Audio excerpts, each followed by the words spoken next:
I'm Chuck Todd, and welcome to Meet the Press Reports.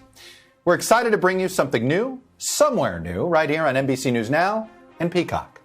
While you're used to seeing us focus on the week's big political headlines on Meet the Press and on Meet the Press Daily, on Meet the Press Reports, we're going to go in depth on the way the system actually works, on stories that don't always make headlines. Instead of just talking about where we are, we're going to talk about how we got here and where we might be going. And instead of covering all the big stories, we're going to cover one in near microscopic detail. And we're going to start with one that really matters this coming week, next week's presidential debate. On September 29th, President Trump and Joe Biden will face each other directly for the very first time. A 90-minute showdown between two polar opposites, an upstart incumbent and a seasoned challenger. And then after the first debate, there'll be two more, both in mid-October. Now, you might think in an age of instant sound bites and 280 character limits, that one 90-minute presidential debate wouldn't do much to move the needle, much less three. And voters themselves think that. But if this year's debates are anything like those in years past, they are all but certain to give us some of the most dynamic, the most provocative, the most unforgettable moments of the 2020 campaign. Most ads will be forgotten almost as soon as they've aired. Most of the analysis and spin will spin its way into oblivion. But the debates have staying power. History remembers the debates. The debates matter. The debates are what people will be talking about generations from now. It's how we remember these campaigns. So how do you prepare for one? How do you develop a strategy? And most importantly, how do you win? That depends on who you ask. One thing is certain, a debate night victory takes equal measures of art and science. Good evening. Good evening. Good evening. Good evening. Good evening. Good evening from Hofstra. For 60 years, the general election debates have been the campaign's highest pressure political stage. The candidates need no introduction. The Republican candidate, Vice President Richard M. Nixon, and the Democratic candidate, Senator John F. Kennedy. The 1960 Nixon-Kennedy debates introduced live television into the campaign in a new way. The first drew 66 million people and changed politics forever. Nixon refused to debate again, and it was 16 years until the Ford-Carter debates were a reminder that debates could make or break a campaign. There is no Soviet domination of Eastern Europe, and there never will be under a Ford administration. The presidential and vice presidential debates became a memorable platform for the unforced error. If we added up the killed and wounded in Democrat wars in this century, it'd be about 1.6 million Americans, enough to fill the city of Detroit. The unscripted moment exposing a candidate's blind spot. Governor, if Kitty Dukakis were raped and murdered, would you favor an irrevocable death penalty for the killer? No, I don't, Bernard, and I think you know that I've opposed the death penalty during all of my life. The game-changing zinger. I will not make age an issue of this campaign. I am not going to exploit, for political purposes, my opponent's youth and inexperience. I have as much experience in the Congress as Jack Kennedy did when he sought the presidency. Senator, I served with Jack Kennedy. I knew Jack Kennedy. Jack Kennedy was a friend of mine. Senator, you're no Jack Kennedy. In 1992, the commission introduced the town hall, and body language on stage became more important and unpredictable. As Trump and Biden prepare to meet in Cleveland, both bring debate records. Biden's uneven performances during the primary cycle lowered expectations. I agree that everybody wants that. In fact, anyway, my time's up. I'm sorry. But over the decades, he has proven his ability to draw on personal tragedy to create a connection with voters. The notion that somehow, because I'm a man, I don't know what it's like to raise two kids alone. I don't know what it's like to have a child you're not sure is going to make it. I understand. And at times has been effectively combative. Jack Kennedy lowered tax rates, increased growth. Ronald Reagan. Now you're Jack Kennedy. Ronald Reagan. Still, Biden's lack of verbal discipline is well known. An editorial in the Los Angeles Times said, in addition to his uncontrolled verbosity, Biden is a gaffe machine. Can you reassure voters in this country that you would have the discipline you would need on the world stage, Senator? Yes. Then there's President Trump, whose debate performances in 2016 were memorable for his targets. I'm relaxed.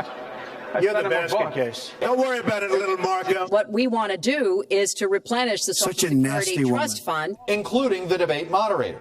Honestly, Megan, if you don't like it, I'm sorry. I've been very nice to you. Will those attacks work this time? Wrong. That is absolutely wrong. Proved over and over again. Wrong. You have to be loose and you have to be able to do it. And the debates worked out well for me. So, how do you perfect a one-liner? How do you land a great attack? What are the do's and don'ts? And most importantly, how do you win? As Biden and Trump prepare to debate, we talked with more than a dozen political strategists who have been in the room on both Democratic and Republican presidential campaigns and their debate preparation process. I always thought of debates as kind of the world's biggest, most high-profile job interview. It is just person A versus person B. You can't win an election in a debate, but you can lose one. First, it starts with strategy. The core of debate prep is often how to ensure that the candidate finds a way to both be responsive to the question, but is able to pivot to their positive message.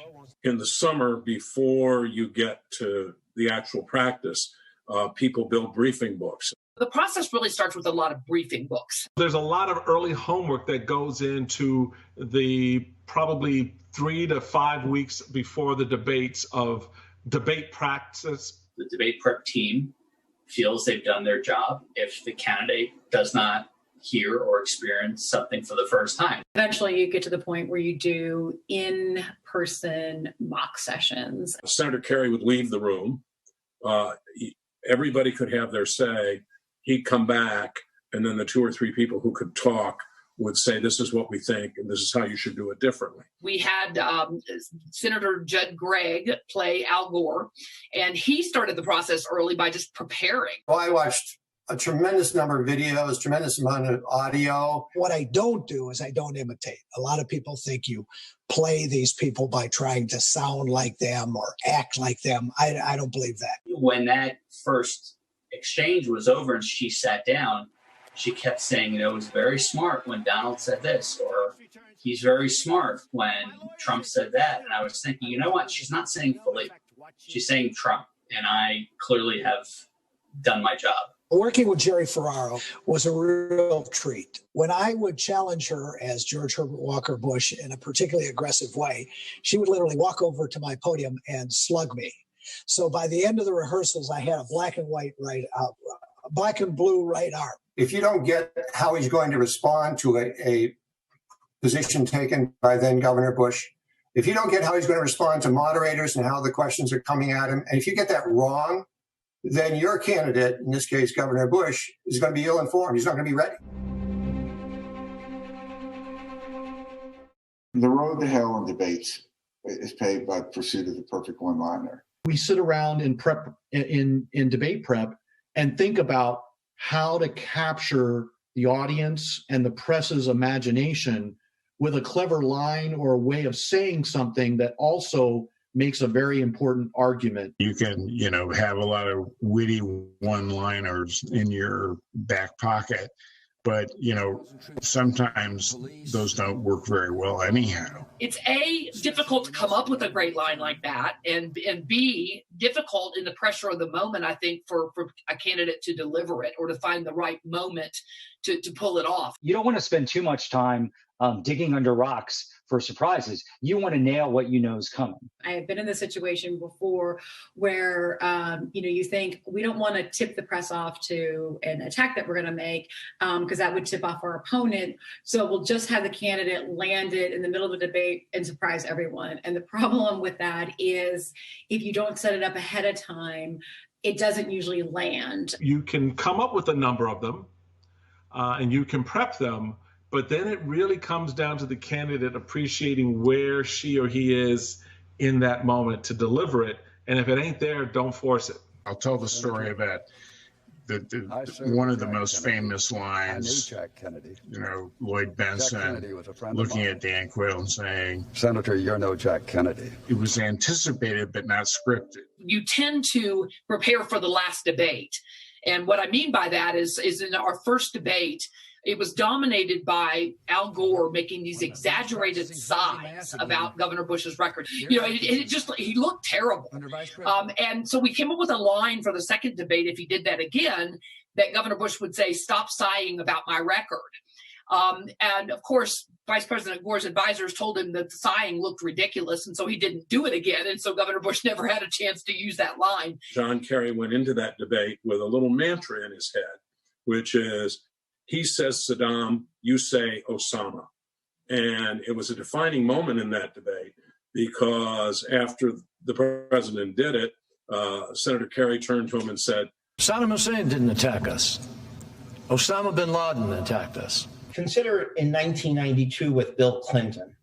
His defining soundbite was not a zinger that went viral. It was almost a respectful moment where he turns to President Bush and basically says, I do honor his service to our country. I appreciate his efforts, and I wish him well. I just believe it's time to change. That was the message of that campaign. The horses and bayonets was a way for us to freshen up our argument that Mitt Romney wanted to spend too much on defense. That we have fewer ships than we did in 1916. Well, Governor, we also have fewer horses and bayonets. That was something that we developed during debate prep week. He had not used it previously in the campaign.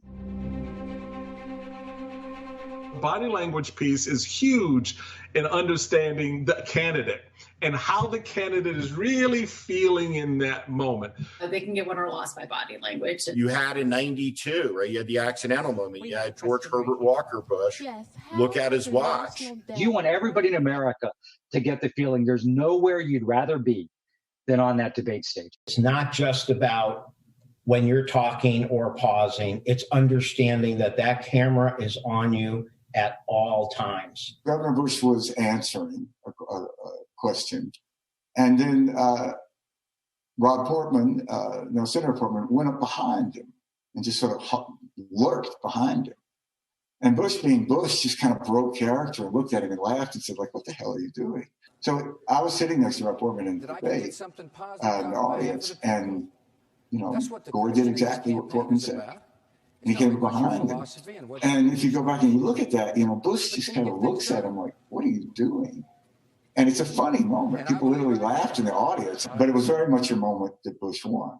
You almost need to have an athletic posture. That's what we tried to really work with Barack Obama on, is have an athletic posture when your opponent's speaking. And just like you're ready to pounce, you're listening, you're taking it in, and you're ready to fire back.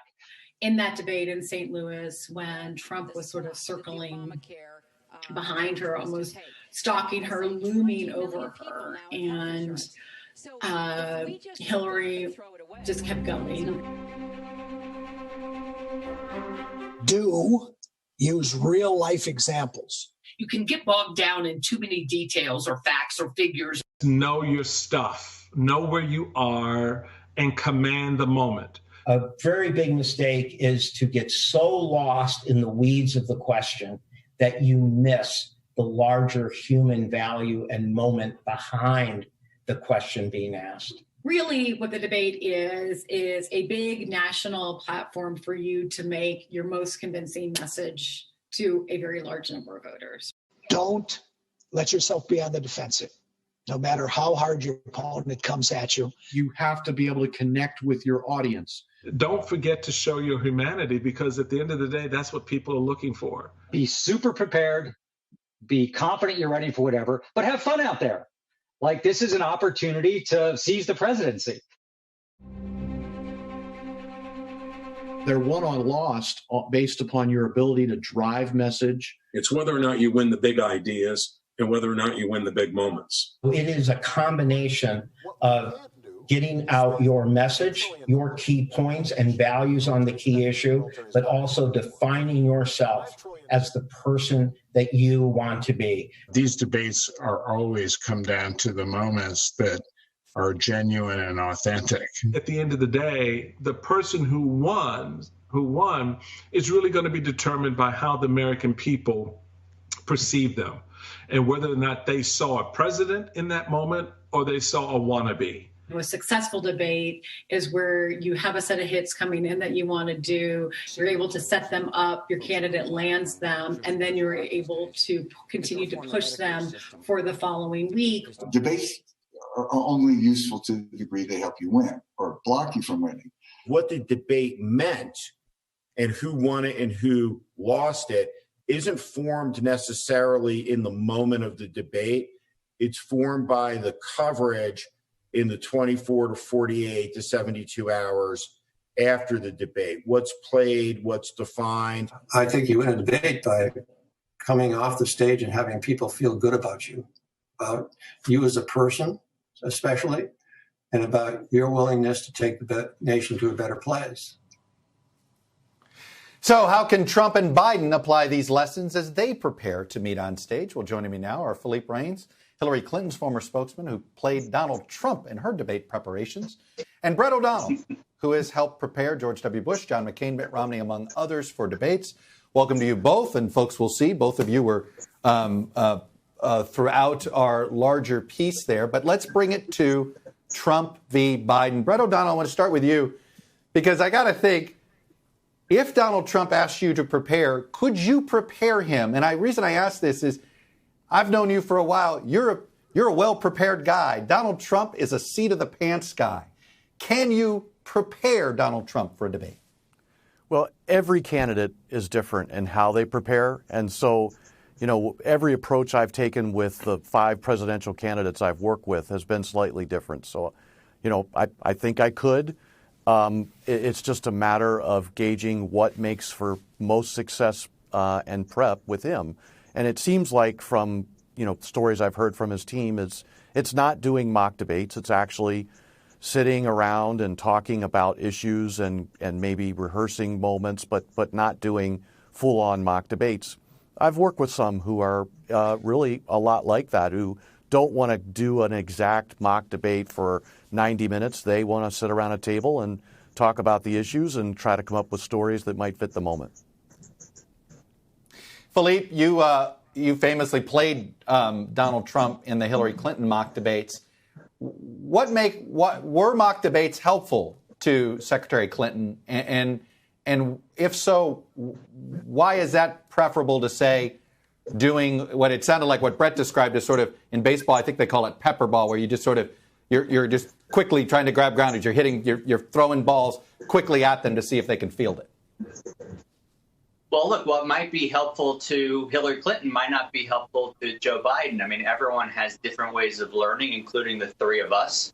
If I were in this situation, I would want a mock debate, because while it's a pain and while it's not fun, it is what you're going to be doing. It's the most authentic and genuine and accurate performance. And, the moments you showed in that great package, whether it was Karen Hughes talking about, or Judd Gregg talking about George Bush and the moment with Al Gore on stage, or Lloyd Benson and Dan Quayle, Mike McCurry was very careful when he said those moments weren't scripted, but they were anticipated. And without going down the rabbit hole, the specifics of those, both of those moments were moments that they had done in debate prep where the candidate said, that's not going to happen. Why are you wasting my time? Lloyd Benson said, I don't know why you're ever going to do this with me. You're wasting my time. He's not going to compare himself to Joe. And George Bush got upset with everyone because he said, Judd, what are you doing? He's not going to get that close to me. And, a point of debate prep, and again, every campaign and every candidate's going to have a different goal. But I think what everyone would agree is that you want your candidate to have thought through every opportunity, every pitfall, every moment, so that you're not winging it on stage that first time. And I don't just mean memorizing stats. Right. And the more you do it, the more you immerse yourself, the more it's going to happen. Let me tackle this from the Biden side of things. Brett, it seems to me that Joe Biden's biggest challenge is going to be figuring out how to respond to various charges that the president may throw at him without going down the rabbit holes of the specifics. Ronald Reagan had the great, there you go again, and it was this dismissive goodbye with the hand, and it was almost like he didn't even have to address the topic. how would you coach Biden on how to handle what will be rapid fire from Trump?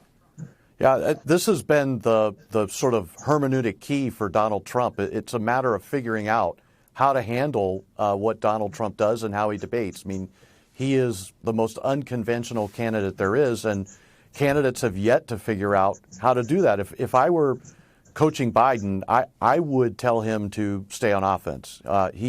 He should stay on the attack and not take Donald Trump's bait because the president is going to stay on offense. And so if you don't stay on offense against the president, you're going to find yourself behind very quickly. I mean, that's what happened in the primary debates, where the president was very effective at branding his opponents. And it also happened with Hillary Clinton, where, the president sort of relentlessly pursued her on stage, and she just was not able to handle that barrage. I mean, I think that happened in a couple of moments. Philippe, it did sort of, I think, was very frustrating to the secretary on that, because I think if you listen to those debates on the radio, it's not a close call if you were at Yale deciding who won the debate. But the stylistic issues there did sort of get in the way. What's your advice to Biden on how to avoid those moments? Well, Joe Biden has one thing going for him that Hillary Clinton didn't, and that he's a man. I think in that specific case, in the second debate, the town hall debate where he lurked behind her, that's another example of something that we anticipated, but didn't necessarily script. Hillary, in her own book, said, looking back, I don't know what I should have done. In my head, I thought, back off. I think Brett hit the nail on the head about staying on offense. Because what Donald Trump does not do is does not spend any time defending himself. Even the most egregious moments and accusations like the Hollywood tape, he dispenses of very quickly. And if you watch tape, whether on radio, it is amazing how much time candidates spend defending themselves. And that is a moment that they could have been doing something else. This is not a 7-hour debate. You don't get to talk as much as you want. You're talking 2.5, 3-minute gaps, and you have to make the most of it. Right. Brett, let's talk about a pattern that we've noticed in the modern era of presidential debates. Incumbent presidents seem to bomb on debate one. Ronald Reagan, 84. George W. Bush, 04. Barack Obama, 2012. And the theory is it's the first time they've had to be treated as an equal. How does a Donald Trump avoid that first debate disaster that previous incumbents have encountered? Yeah, it's the trap of presidential incumbency, right? You say, I've done this before. You're not surrounded by folks who are, but for the most part, during a campaign, there isn't that inequity of the office. And so you feel free to speak freely about what the candidate needs to do. But when you're talking to the president, it's a whole different story. And so the president's got to get outside the trap of incumbency, meaning he can't focus on just talking about policy. He can't worry about being attached to his record. He's got to make this a choice. And that was the failure of every one of those presidents. They fell into defense mode, defending their record. Right. Philippe Reigns, Brett O'Donnell, you guys were terrific. Thank you both. We will find out just how well these guys take advice or don't take it. Anyway, up ahead, why I'm obsessed with calling foul on a game that nobody truly wins.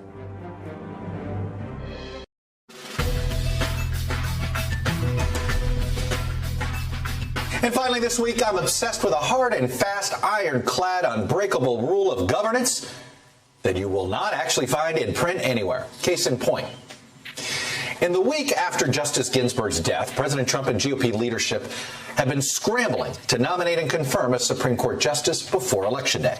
If the shoe were on the other foot and the Democrats had the White House and the Senate, they would right now be trying to confirm another member of the Supreme Court. You don't know that. What we're proposing is completely consistent with the precedent. What happened in 2016, and let's go back, we were following the Joe Biden rule. This just sounds like a power grab, pure and simple. Well, it is the Biden rule. That was Wyoming Republican Senator John Barrasso with me on Meet the Press the Sunday after Justice Ginsburg's death. He's talking about an idea suggested by Joe Biden back in 1992, when the then Delaware senator was chairman of the Judiciary Committee. Under what's being called the Biden rule, if the presidency is controlled by one party and the Senate is controlled by another, and there's a Supreme Court vacancy close to a presidential election, the president should not nominate a new justice until after the election. But for more on what you really need to know about the Biden rule, we're going to go to Matthew McConaughey. It's all a fugazi. You know what a fugazi is? Fugazi, it's a fake. Yeah, fugazi, it's a wazi, it's a woozy, it's a fairy dust. It doesn't exist. It's never landed. It is no matter. It's not on the elemental chart. It's not real. It sure isn't. Look long and hard, but you will not find the Biden rule anywhere. The Biden rule is just one entry in the phantom encyclopedia of unwritten rules of government, pulled off the shelf and dusted off whenever it's politically expedient. Washington sure seems to like its unwritten rules. You know who else does? Major League Baseball. Don't bunt to break up a pitcher's no-hitter. Don't admire the home run ball you just hit. Don't steal bases if your team is way ahead. Each of those rules are unwritten too. But here's the key difference. Most of baseball's seems to be about sportsmanship. Most of Washington's seems to be about gamesmanship. The unwritten rules of baseball protect the integrity of the game above all else. The unwritten rules of politics seem to protect the winner and nothing else. Next week, we're going to look at what might have been the most consequential day of the 2016 campaign, October 7th. Thanks for being with us. Meet the Press Reports debut. Join us on NBC News Now or anytime on Peacock.